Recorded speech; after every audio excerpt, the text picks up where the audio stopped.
बिस्मिल्लाहिर्रहमानिर्रहीम। अस्सलाम वालेकुम नाज़रीन, आप यूट्यूब चैनल देख रहे हैं। मैं इमरान खान हूँ।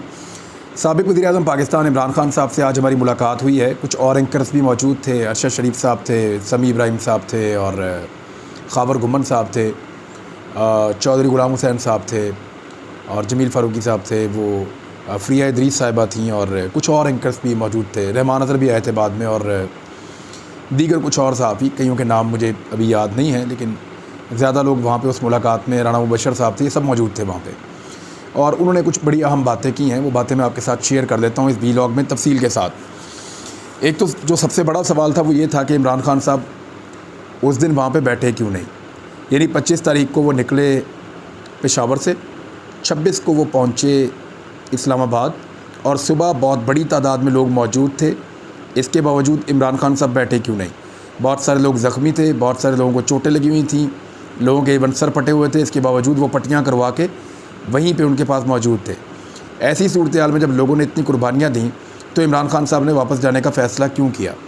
ये सवाल क्योंकि बार बार उठाया जा रहा है, तो वहाँ इमरान खान साहब के सामने भी ये सवाल रखा गया। उनसे ये भी पूछा गया कि क्या आपकी कोई डील हो गई है या आप किसी से राब्ते में हैं। तो उन्होंने इसको डिनाई किया कि मेरी कोई डील नहीं हुई, मैंने किसी से रब्ता नहीं किया, मैंने फ़ैसला पाकिस्तान के मफाद में किया है। इमरान खान साहब ने जो बातें हमसे शेयर की मैं आपको बता देता हूँ। नंबर 1 तो उन्होंने कहा कि मेरा मकसद इलेक्शन करवाना है इस मुल्क में, मेरा मकसद खून खराबा करवाना नहीं है। मैं इलेक्शन की डिमांड लेकर आ रहा था और एक पुरअमन एहतजाज करना चाह रहा था, लेकिन जो सलूक मेरे लोगों के साथ किया गया वो इंतहाई जाबराना सलूक है और हम खून खराबा नहीं चाहते थे। फिर साथ ही उन्होंने ये कहा कि हालात मज़ीद ख़राब होने वाले थे। एक तो उन्होंने ये असेसमेंट दी कि हमसे गलती हुई कि जब सुप्रीम कोर्ट ऑफ पाकिस्तान का फ़ैसला आया और ये अहकामात दिए गए कि हम आएंगे और हमें रुका नहीं जाएगा, रुकावटें हटा दी जाएंगी और तशद्दुद नहीं किया जाएगा। जब इस किस्म का ऑर्डर आया तो हम मुतमईन हो गए, हमें बहुत मुबारकबादें भी आईं। अब क्योंकि लॉन्ग मार्च में हम जिस जगह पे मौजूद थे वहाँ पे सिग्नल्स का बहुत इशू था और हमारे साथ राब्ते भी उस तरह नहीं हो पा रहे थे, तो हमें यही तस्वीर कशी हुई कि आगे हालात ठीक हैं। लेकिन जैसे जैसे हम आगे बढ़ते गए तो मुश्किलात बढ़ती गईं। सुप्रीम कोर्ट के अहकामात के बावजूद जो इम्पोर्टेड सरकार है उन्होंने अपने तमाम फाशिस्ट हथकंडे इस्तेमाल किए, बदतरीन तशद्दुद किया। इसमें इमरान खान साहब ने कहा कि ज़िया-उल-हक के दौर में पाकिस्तान पीपल्स पार्टी के ख़िलाफ़ कुछ इस किस्म के वाक़यात हुए थे, जबकि मुशर्रफ के दौर में सिर्फ मुझे अकेले को जेल में डाला गया था। मुशर्रफ ने अपने पूरे दौर के अंदर कभी ऐसा नहीं किया, कभी इस लेवल का टॉर्चर नहीं किया। शरीफ ख़ानदान का यही तरीक़ाकार है। इन्होंने मॉडल टाउन में भी बंदे मार दिए थे। जब मैं अस्पताल मिलने गया तो 80 के करीब लोगों को गोलियां लगी थी। 14 लोग जो हैं वो दुनिया से चले गए थे। और फिर उन्होंने बताया कि किस तरह सरफराज नवाज़ को भी इन्होंने मारा, नजम सेठी को इन्होंने मारा और नजम सेठी की वाइफ जुगनू ने खुद, वो कहते हैं जी, मुझे बताया कि किस तरीके से उन पर टॉर्चर किया गया। उन्होंने कहा कि हम सुप्रीम कोर्ट ऑफ पाकिस्तान के ऑर्डर पे मुतमईन हो गए, हम समझे कि अब रास्ते खुल जाएंगे, एहतजाज का हक़ दिया जाएगा, गिरफ़्तारियाँ रुक जाएंगी और पुरतशद्दुद कार्रवाइयाँ जो पुलिस कर रही है वो बंद हो जाएंगी। लेकिन जिस वक्त हम पहुँचे, हम बहुत मुश्किल से पहुँचे, सारी रात तशद्दुद होता रहा, सारा दिन तशद्दुद होता रहा। पुलिस ने बदतरीन आंसू गैस फेंकी और उसके बाद उन्होंने कहा कि अगर हमने वहाँ जाके, मैंने ये असेसमेंट की कि अगर मैंने धरना दिया तो राना सनाउल्लाह एंड कंपनी बाज तो नहीं आएंगे, ये तो दोबारा से जो इम्पोर्टेड सरकार के लोग हैं ये लोगों के ऊपर तशद्दुद करेंगे, टॉर्चर करेंगे, टीयर गैस फेंकेंगे। और लोगों का सब्र जो है वो मार खा खा कर जवाब दे रहा था। लोगों ने इतना तशद्दुद बर्दाश्त किया कि वो डिप्रेशन में चले गए थे और ऐसे में लड़ाई बहुत बढ़ सकती थी और खून खराबा हो सकता था, क्योंकि हमारे साथ बहुत बड़ी तादाद पश्तूनों की थी और मना करने के बावजूद हमारी इन्फॉर्मेशन के मुताबिक कुछ लोगों के पास हथियार मौजूद हो सकते थे। पश्तून वैसे भी आपको पता है पिस्टल विस्टल तो अपने साथ रखते ही हैं नॉर्मली, अपनी गाड़ी के अंदर, हर एक की गाड़ी में होता है। यानी जितने पश्तून लोग हैं, आप किसी की भी गाड़ी रोकें तो ज़्यादातर के अंदर आपको दरवाजे के साथ एक पिस्टल पड़ा हुआ ज़रूर मिलता है आपको, और वो उसके ऊपर लाइसेंस लेते हैं, अपने साथ पिस्तौल रखते हैं, तो ये नॉर्मल है। लेकिन अगर किसी को आप मारते चले जाएँ, उनका सर फाड़ दें, तो कोई दूसरा उठा के पिस्टल चला दे या कोई गोली चल जाए, तो इस तरह के वाक़या वहाँ पे होने का उन्होंने कहा बहुत अंदेशा था। आंसू गैस के ख़िलाफ़ लोगों ने रिटेलिएशन भी शुरू कर दी थी, तो हमें ये लग रहा था कि हालात ख़राब हो जाएंगे। इन्होंने वो रवैया किया जो अंग्रेज़ ने किया था यहाँ पे जलियांवाला बाग में, जैसे जनरल डायर ने लोगों को डराने के लिए कत्लेआम किया था।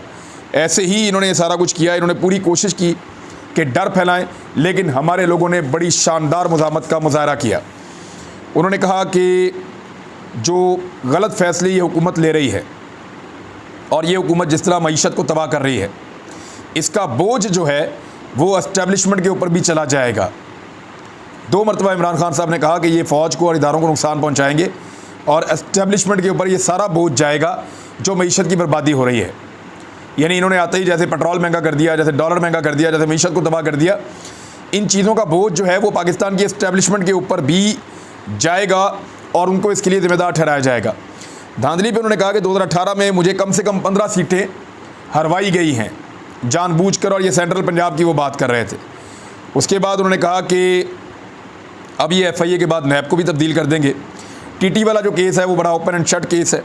16 अरब रुपए इनके नौकरों के अकाउंटों में आया और फिर इनके पास चला गया, इनके बीच में तकसीम हो गया। तो ये तो सबको पता है। 6 दिन के बाद इमरान खान साहब ने कहा कि मैं दोबारा कॉल दूंगा अपने लोगों को, 6 दिन के बाद फिर अनाउंसमेंट करूंगा कि मैं किस दिन इस्लामाबाद आ रहा हूँ। मैंने अपने कारकुनों को तैयार रहने के लिए कह दिया है। हमारा एक पुरअमन मार्च होगा। हम बंदूक तो नहीं उठा सकते, सिर्फ एक अवामी तहरीक चला सकते हैं। हमारा कोई मिलिटेंट विंग नहीं है। हम रियासत की ताकत के ख़िलाफ़ एहतजाज तो कर सकते हैं, लेकिन हम डंडे उठाने के, बंदूक उठाने के या गुलेल उठाने के हक़ में नहीं हैं। दरख्तों को जलाकर इल्ज़ाम हमारे ऊपर डाल दिया गया। ये सारी चीज़ें इमरान खान साहब ने कही हैं। उन्होंने कहा हम पीर वाले दिन मंडे को सुप्रीम कोर्ट ऑफ पाकिस्तान में जाएंगे पटिशन लेकर, और वहाँ पे हम कहेंगे कि आपने मना किया था उनको कि रुकावटें हटा दें, आपने उन्हें कहा था कि मारना कुटना बंद कर दें, आपने उन्हें कहा था कि गिरफ्तारियाँ बंद कर दें, और हमें कहा था कि पुरअमन आके अपना जलसा करें। तो हमने अपना वादा पूरा किया, हमने सुप्रीम कोर्ट ऑफ पाकिस्तान का हुक्म माना, लेकिन इस फाशिस्ट हुकूमत ने सुप्रीम कोर्ट के अहकामात की खिलाफ वर्जी की। मैंने वहाँ पर उनसे सवाल पूछा कि खान साहब, सुप्रीम कोर्ट के अहकामात के बावजूद जो इस वक्त हुकूमत मौजूद है उन्होंने आपके लोगों पर तशद्दुद किया, इस बात की क्या गारंटी है कि आप दोबारा अपने लोगों को लेकर आएंगे और सुप्रीम कोर्ट का हुक्म उस वक्त ये हुकूमत मान लेगी? तो इमरान खान साहब ने कहा कि हालात बहुत तेज़ी से बदल रहे हैं, लोगों को नज़र आ रहा है। और ये भी उन्होंने इशारा दिया कि जो ब्यूरोक्रेट्स हैं जिन्होंने बड़े मसाइल पैदा किए हैं और शरीफ ख़ानदान की मोहब्बत में उन्होंने कानून को अपने हाथ में लिया, उनकी भी लिस्टें तैयार हो रही हैं, उनके खिलाफ़ कानूनी कार्रवाई के लिए रुजू कर रहे हैं। जैसा कि DIG ऑपरेशन लाहौर है, दीगर बहुत सारे अहदेदारान हैं, DCs हैं, बहुत सारे होम सेक्रेटरी, होम डिपार्टमेंट के लोग हैं, बाकी सारे, इनके खिलाफ भी इमरान खान साहब आने वाले वक्त में एक्शन लेने वाले हैं। उन्होंने कहा अब ये सुप्रीम कोर्ट के ऊपर मुनहसर है और कि वो किस तरह से अपने फ़ैसले के ऊपर अमल दरामद करवाते हैं। यानी अगर कोई फेलियर हुआ तो सुप्रीम कोर्ट का होगा। मुझे इस वक्त ये मुल्क श्रीलंका की तरफ जाता हुआ दिखाई दे रहा है, जिस तरह ये इम्पोर्टेड हुकूमत चला रही है। बाद में आदाद शुमार के मुताबिक उन लोगों ने साबित भी किया, मैं आपको बताऊँगा उन्होंने कैसे साबित किया। उन्होंने कहा कि मैं साबित करना चाहता था कि रूस से डील, यानी हम जो डील कर रहे थे रशिया के साथ, और वो साबित भी हो गया कि अप्रैल के अंदर पाकिस्तान उनसे मुआहदा कर रहा था कि अप्रैल में हम उनसे तेल ले लेंगे रशिया से, और बाद में गंदम भी ले लेंगे रशिया से 30% सस्ता। यानी पुतिन जो है पाकिस्तान से ताल्लुकात बनाने के लिए पाकिस्तान को 30% सस्ता तेल और गंदम दे रहा था, जबकि इंडिया को यही चीज़ें वो 20% सस्ता दे रहा था। इंडिया से भी पाकिस्तान को 10% ज़्यादा की फेवर दे रहा था, ये हमें बताया गया। लेकिन इंडिया ने अपने मुल्क में पेट्रोलियम मसनूआत को इसलिए सस्ता कर दिया कि उन्होंने रूस से 20% सस्ता पेट्रोल हासिल किया है। पाकिस्तान ये करने वाला था, पाकिस्तान की इम्पोर्टेड सरकार इसको डिनाई करती रही है बार बार, लेकिन आज वज़ारत ख़ारजा ने इसकी तस्दीक कर दी है, ये कहते हुए कि बिल्कुल ख़तो किताबत हुई थी और पाकिस्तान रशिया समेत दीगर जगहों पे भी गंदम और तेल की ख़रीदारी के लिए राब्ते कर रहा था और पाकिस्तान की बातचीत आगे बढ़ रही थी। इस पर हमाद साहब ने जो डॉक्यूमेंट है वो भी शेयर कर दिए हैं ट्वीट करते हुए, और उसमें बता दिया है कि क्या चल रहा था। वैसे हमाद का अकाउंट हैक किया गया है, उस पर ट्विटर को लोग रिक्वेस्ट कर रहे हैं ताकि उनका अकाउंट जो है वो वापस उनको मिल जाए। इमरान खान ने कहा कि ये जो तासुर फैलाया जा रहा है कि मैं अपने लोगों से नाराज़ हूँ या मैंने डांटा, बिल्कुल मैंने अपने लोगों को नहीं डांटा। मेरे लोगों ने ज़बरदस्त मुकाबला किया है, या तो फिर मेरे लोग गलेलें उठा लें, डंडे उठा लें और अपने वर्कर्स को हम लड़ाई के लिए तैयार कर लें। मुझे मालूम है कि हमारे जो पश्तून वर्कर हैं वो लड़ने के लिए तैयार हो गए थे, लोग मर जाते तो उल्टा जो हुकूमत है उसको ये चीज़ सूट करनी थी। एक हमारा मेजर है, उसको उन्होंने गिरफ़्तार किया, 2 दिन उसके ऊपर टॉर्चर करते रहे, बाद में वकला वहाँ पे गए और वो उसने इसलिए एक पुलिस वाले पे गोली चला दी कि वो रात के अंधेरे में छुप के उसके घर में दाखिल हो रहा था दीवार फलांग के। तो इस सूरत हाल में जब आदमी सोकर उठेगा वैसे उसके दिमाग में आएगा क्या? ये तो आप अपने आप से भी सवाल पूछें। उन्होंने कहा जी कि अगर आपने सियासत करनी है तो मुझे कई लोगों ने कहा कि आपको अपना एक मिलिटेंट विंग भी बनाना चाहिए, लेकिन हम इस सियासत के ख़िलाफ़ हैं। हमारे लोग उस दिन तशद्दुद बर्दाश्त करते करते बहुत वाइल्ड हो गए थे, बहुत बुरी सूरत हाल में चले गए थे, वो वहशत में गिरफ़्तार हो गए थे उस दिन, जिस दिन टॉर्चर हो रहा था। ये तशद्दुद बढ़ जाता और फिर पब्लिक जो है उनका सब्र ख़त्म हो जाता और खून खराबा हो सकता था। लिहाजा मैंने ये सब कुछ देखते हुए पाकिस्तान के मफाद में और पाकिस्तान की फ़ौज के, पाकिस्तान की आवाम के, पाकिस्तान की रियासत के मफाद में मैंने फ़ैसला किया कि मुझे लोगों को इस वक्त यहाँ पे नहीं रोकना। मैं दोबारा लोगों को लेकर आऊँगा और मेरे लोग दोबारा आएंगे। इसके बाद जो है वो एक और बड़ा इम्पॉर्टेंट सवाल पूछा गया, तो उन्होंने कहा कि हम इंटरनेशनल फोरम्स के ऊपर जा रहे हैं, बैन अल-अक़वामी सतह पे हम बताने वाले हैं कि इस हुकूमत ने सबसे पहले हमारे ऊपर तौहीन के मुकदमात बनाए और मज़हब कार्ड को इस्तेमाल किया। उसके बाद लोगों के घरों में छापे मारे, चादर और चार दीवारी का तकद्दुस पामाल किया और शरीफ लोगों के घरों के अंदर आधी आधी रात को पुलिस ने रेड्स की और उनको हरासा किया। उसके बाद बदतरीन हमले किए गए, बदतरीन तशद्दुद किया गया, टीयर गैस फेंकी गई, लोगों की गाड़ियाँ और इमलाक को नुकसान पहुँचाया गया और इसके अंदर सिविलियंस को शामिल किया गया जो मिलिटेंट्स थे, जिन्होंने आकर लोगों की गाड़ियों के ऊपर और लोगों की इमलाक के ऊपर हमला कर दिया। उन्होंने कहा कि इलेक्शन तो लड़ना ही पड़ेगा, ये जो कुछ भी कर रहे हैं ये सब कुछ हमें फेवर कर रहा है। अमरीकी इनको पैसे देकर फ़िलहाल बचा तो सकते हैं, लेकिन लोगों की नफ़रत मज़ीद बढ़ती चली जाएगी। ये इदारों के ऊपर प्रेशर डाल रहे हैं। मैं 15 से 20 लाख लोगों को इस्लामाबाद ला सकता हूँ। हर किस्म के जुल्म के बावजूद इससे पहले भी लोग पहुँचे हैं, शदीद जुल्म के बावजूद लोग पहुँचे हैं और लोग आइंदा भी आएंगे। वहाँ पे एक इमरान खान साहब के साथी बैठे हुए थे, 4 सद्दा से रुकन असम्बली हैं, और उन्होंने बताया, असफंदियार वली को उन्होंने शिकस्त दी है। उन्होंने बताया कि उन्होंने अपने लोगों के आगे हाथ जोड़े क्योंकि हज़ारों की तादाद में लोग हथियार बंद होकर लॉन्ग मार्च के साथ जाना चाहते थे, लेकिन उन्होंने कहा, मैंने हाथ जोड़कर उन्होंने कहा कि कोई भी अपने साथ हथियार नहीं लेकर जाएगा, सूरत हाल कितनी भी ख़राब हो, हम डंडे खा लेंगे लेकिन हमने हथियार नहीं चलाने क्योंकि सामने रियासत है। तो इस तरह की सूरत हाल पैदा हो गई थी। इमरान खान साहब इसको बहुत अच्छे तरीके से जानते थे, लेकिन इमरान खान साहब ने गिला किया कि वहाँ पे मुझे कुछ लोगों ने वीडियोस भेजी जिसमें रेंजर्स वाले हमें मार रहे हैं और लोगों ने हमसे ये सवाल उठाया कि ये तो न्यूट्रल थे, अगर ये न्यूट्रल थे तो फिर ये हमें क्यों मार रहे हैं।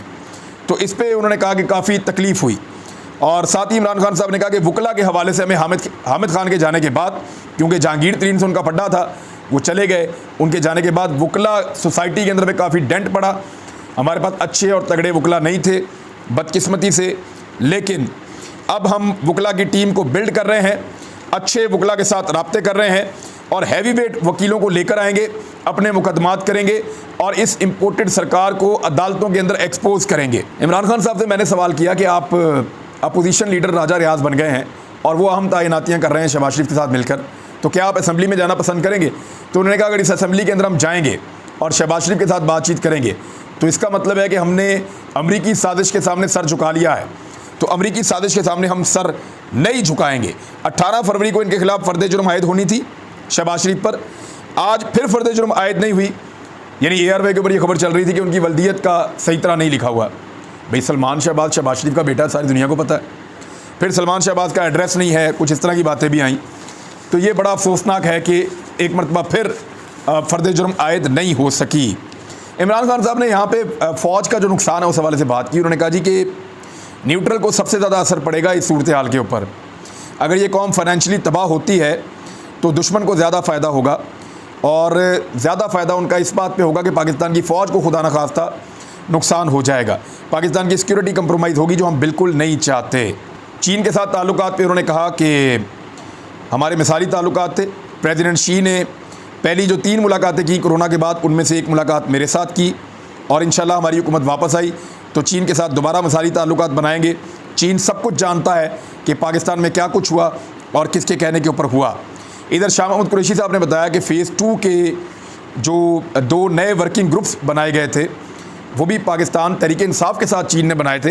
अगर उनको शिकायत होती तो वो काम को आगे बढ़ाने के लिए फ़ेज़ 2 में ना जाते, नए 2 वर्किंग ग्रुप्स में बनाते, वो हमारे साथ अच्छे तरीके से काम कर रहे थे।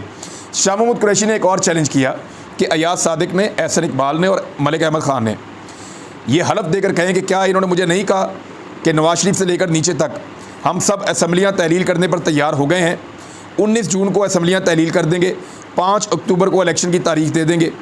असद महमूद जो फजलुर रहमान पार्टी के वो भी मान गए थे, फैसल सब्जवारी MQM वाले वो भी मान गए थे, सिर्फ पाकिस्तान पीपल्स पार्टी एक रुकावट थी। तो उन्होंने कहा कि यूसुफ रज़ा गिलानी और जो राजा परवेज़ अशरफ है पीपल्स पार्टी वाले वो नहीं मान रहे थे और वो एक दूसरे पर डाल रहे हैं। एक्चुअली इस वक्त पाकिस्तान तहरीक इंसाफ के ख़िलाफ़ इलेक्शन लड़ने की हिम्मत नहीं कर पा रहे। इधर जो बड़ी इंपॉर्टेंट चीज़ें हैं वो एक तो चौधरी गुलाम हुसैन साहब ने बड़ी अहम बात बताई।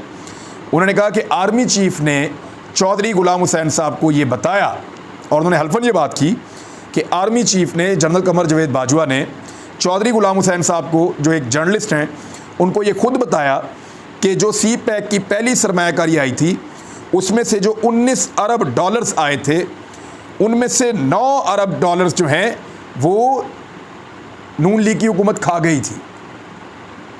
मैं आपको फिर बताऊं, चौधरी गुलाम हुसैन जो एक जर्नलिस्ट हैं, उन्होंने कहा कि जनरल कमर जवेद बाजवा साहब ने उनको ये बताया और हल्फन उन्होंने बताया कि CPEC की जो पहली सरमायाकारी आई थी 19 अरब डॉलर की, उसमें से 9 अरब डॉलर नून लीग की हुकूमत खा गई थी। और इसके बाद फिर इमरान खान साहब ने बताया कि 20 अरब डॉलर के प्लांट में से 5 अरब डॉलर सीधा इनकी जेब में गया था। और अयूब खान के बाद पहली मरतबा ऐसा हुआ, इमरान खान साहब ने कहा कि पाकिस्तान की इंडस्ट्री की ज़बरदस्त ग्रोथ हो रही थी। अब इसमें कुछ चीज़ें मैं बताता हूँ जो वहाँ पे ऐड की गई।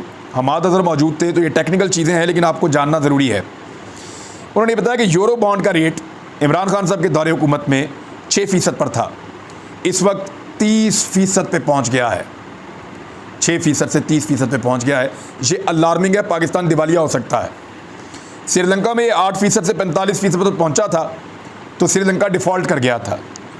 फिर उन्होंने बताया कि पाकिस्तान तहरीक इंसाफ के दौरे हुकूमत में फ़ी दिन जो रुपए की कदर कम हुई डॉलर के मुकाबले में वो 3 पैसे से 4 पैसे के दरमियान है। यानी पाकिस्तान तहरीक इंसाफ ने जितने दिन पाकिस्तान पे हुकूमत की और डॉलर की कीमत जितनी बढ़ी, उसको अगर आप डिवाइड कर दें दिनों के ऊपर, तो एक दिन में पाकिस्तान तहरीक इंसाफ की हुकूमत के एक दिन में जो डॉलर की प्राइस बढ़ी है वो 3 से 4 पैसे बढ़ी है। अब आ जाएँ शहबाज शरीफ। शहबाज शरीफ साहब के दौरे हुकूमत में पहले 45 दिनों के अंदर जो डॉलर और रुपए की कदर में फ़र्क आया है वो एक दिन में 50 पैसे का आया है। 10 गुना से भी ज़्यादा फ़र्क पड़ा है। जितनी तेज़ी से डॉलर की कीमत बढ़ रही थी इमरान खान के दौर में, उससे 10 गुना तेज़ी से डॉलर की कीमत बढ़ रही है शहबाज शरीफ के दौर में। इमरान खान के दौर में 3 से 4 पैसे का इजाफा होता था रोज़ाना। शहबाज शरीफ के दौर में 50 पैसे का इजाफा होता है कम से कम रोज़ाना। शरह सूद को ये पहली मरतबा इतना ऊपर ले गए हैं 2009 के बाद और आने वाले दिनों में 20% तक जा सकता है। अगर ये हुकूमत 1 महीना और रह गई तो पाकिस्तान की मईशत पूरी तरह तबाह बर्बाद हो जाएगी। सिर्फ एक ही सूरत है कि आप इंतखाबात में जाएं ताकि लोगों का कॉन्फिडेंस बिल्ड हो, लोग अपनी सरमायाकारी निकालें और पैसा मार्केट में आए, वरना पाकिस्तान बहुत बुरी तरह डैमेज हो जाएगा। इलेक्शन अनाउंस करने के अलावा और कोई चारा नहीं है। तो ये सारी चीज़ें हैं जो सहाफ़ियों के साथ मुलाकात में इमरान खान साहब ने खुल के बताई, मैंने आपके साथ शेयर कर दी। अब तक के लिए इतनी, अपना ख्याल रखिएगा, अपने इस चैनल का भी। अल्लाह हाफ़िज़।